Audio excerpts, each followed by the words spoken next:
So in this video, I wanted to talk about ways that friends and family can support people who have received a diagnosis of ocular melanoma. This video really came out of my experiences of disclosing ocular melanoma to my friends and family. And I'm aware that comments and responses are generally well-meaning, they're well-intentioned, and so I'm not dismissing those. And at the same time, I also think it's important that people are aware that some of these well-meaning responses can actually feel pretty invalidating for people who have got a diagnosis, not just of ocular melanoma, but probably other cancers and conditions. So I suppose I just wanted to raise awareness around that really and give you some ideas about ways that you can respond. And I'm kind of talking about this from my perspective as someone who is diagnosed with ocular melanoma, but also my profession is a psychologist. So I am trained to explore difficult topics with people, to have difficult conversations, and how to respond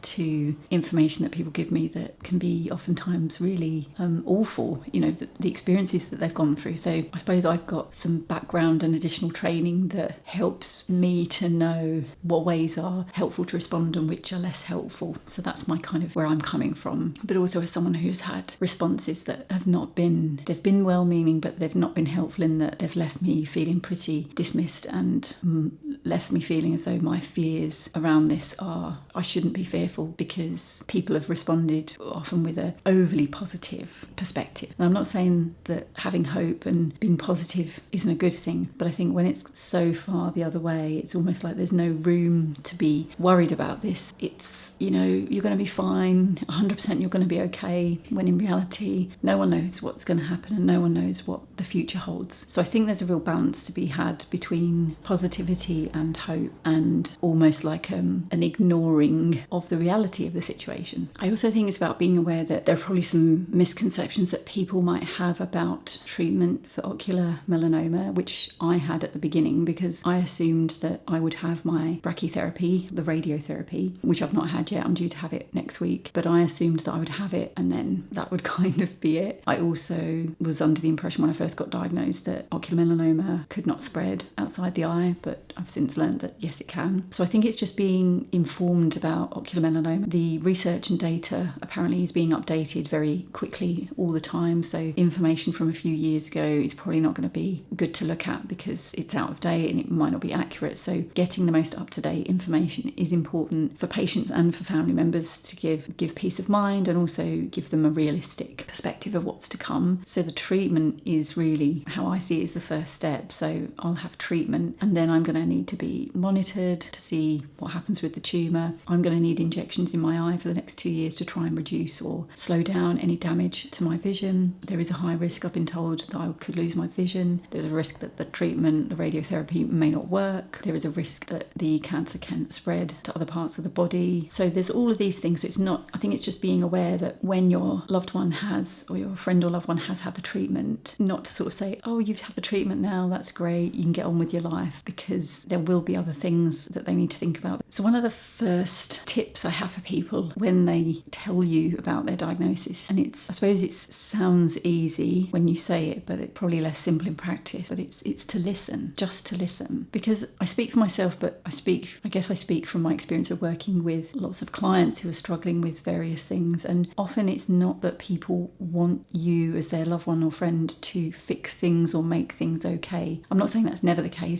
I work with people often who have expectations that I will fix them, although I will say I'm not a health psychologist, but I do have people come to me who often want fixing. But generally people don't want to be fixed. People don't expect that you have a magic wand to make it all okay. They want someone who will listen and hold space, not try to fill that space with lots of positive sound bites, just holding space for them to sit there and share what they need to share and for them to feel what they need to feel, whether that's fear or grief or anger or whatever it is. So in essence, it's easy in terms of you just need to listen. But I guess it's not simple because at the same time, you have someone in front of you who you care about who has just been diagnosed with, a serious condition, and you'll have your own feelings about it. You'll probably be worried about them. You might be in shock. You might have fears for them, and at the same time, you don't want to show them because you don't want the person to know you're fearful for them. So it might be that this sense of discomfort that you feel, it's hard for you to sit with that, and so then it may lead in into you responding in overly positive ways, or maybe saying things that aren't necessarily helpful in that moment, but obviously you mean well by saying them. I suppose I would encourage you to try and sit and listen and allow that person space to talk about what they need to talk about. And if nothing else, I will say to people, I'm really sorry to hear that. And that's it. No kind of added bit around, but you're getting treatment and it's going to be fine and they're on top of it. Just saying, I'm really sorry to hear that. Because by saying that, you're validating what that person is going through, but without adding anything unnecessary to it that might invalidate how they feel. So I think listening in is an important first step of that. Maybe once they've had the time to explain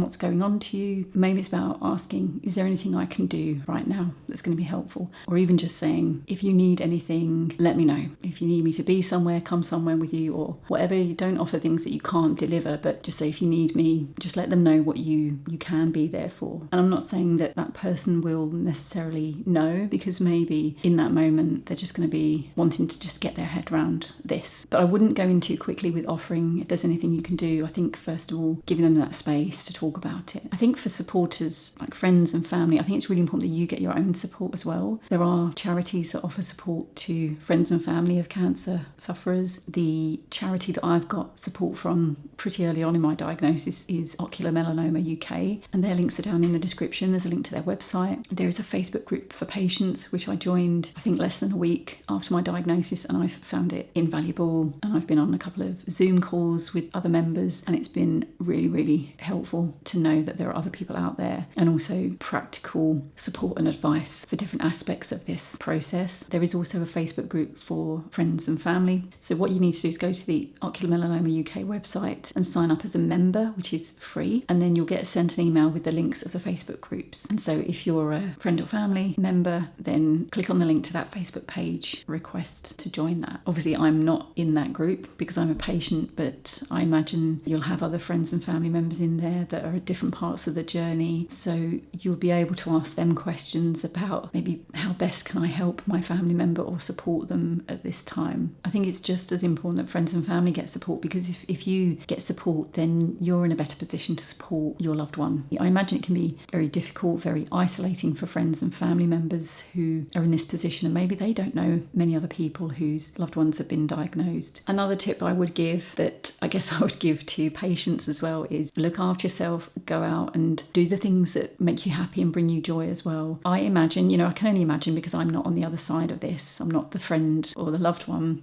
but maybe some people might feel guilt about their loved one being unwell, and maybe that if they go out and have fun and enjoy their life, that they shouldn't do that. They should be focusing solely on their loved one all the time. But I would encourage you to still go out and do the things that you enjoy doing, because it's not your fault that this has happened. And also think of it this way, because if you don't look after yourself and do the things that you enjoy and have respite from this, you're probably going to be in a worse position to support that person, because you're going to be constantly thinking about it and maybe becoming more overwhelmed with it. Whereas giving yourself these regular breaks from it and taking time out, that's going to be good for your mental well-being. I suppose it's a fact, isn't it? Life doesn't stop because of this diagnosis, even though for me it's been a weird mix of life carrying on and feeling that life has stood still for a bit because there are things that need to happen and I'm kind of waiting for them to happen. But life still does go on, and I'm still trying to do things that I enjoy, and I will continue to do so, because where does that leave me mentally if I just stop doing those things? So please, as a friend or family member, try not to feel bad for also living your life, because you need to, and you're going to be a better support to the person, to your loved one, if you do give yourself that time out. Also, if you need to seek out some psychological support or some counselling for yourself. Some people don't feel that they need to or they want to, but some people do benefit from speaking to someone impartial who's outside of the situation, who they can share their feelings with. If you're feeling really worried about your family member and you don't want to tell them this because that may not necessarily be helpful for them, but you can go and speak to a therapist about it and be open and honest about how you feel, knowing that that's not going to be getting back to your loved one. You can be open and honest and just let go of those feelings and explore them in a safe place, in a confidential space. A loved one or a family member or a friend becoming ill can bring up all sorts of emotions. There's no right or wrong emotions. There's not one way you should or shouldn't be feeling. Ocular Melanoma UK might be a good place to ask about that, see if they have any particular advice around who to contact for for that, but there are websites like Counselling Directory UK that have UK therapists, and they are all qualified because they need to submit their qualifications to that website before they are listed on the directory, so you know that you are getting a qualified therapist. So don't deny yourself seeking support if that's what you feel you need, because again, if you are in a reasonably good place, you're going to be better equipped to support your friend or your loved one. I hope these tips have been helpful. If you have any questions, let me know down in the comments and I will answer as best I can. But like I say, check out Ocular Melanoma UK. They've got some great resources on there. They are a great charity, some amazing people that run that charity, and the Facebook groups, regardless whether you're a friend or family member or a patient. The patient group I can speak for, that's been really helpful for me, so perhaps consider that as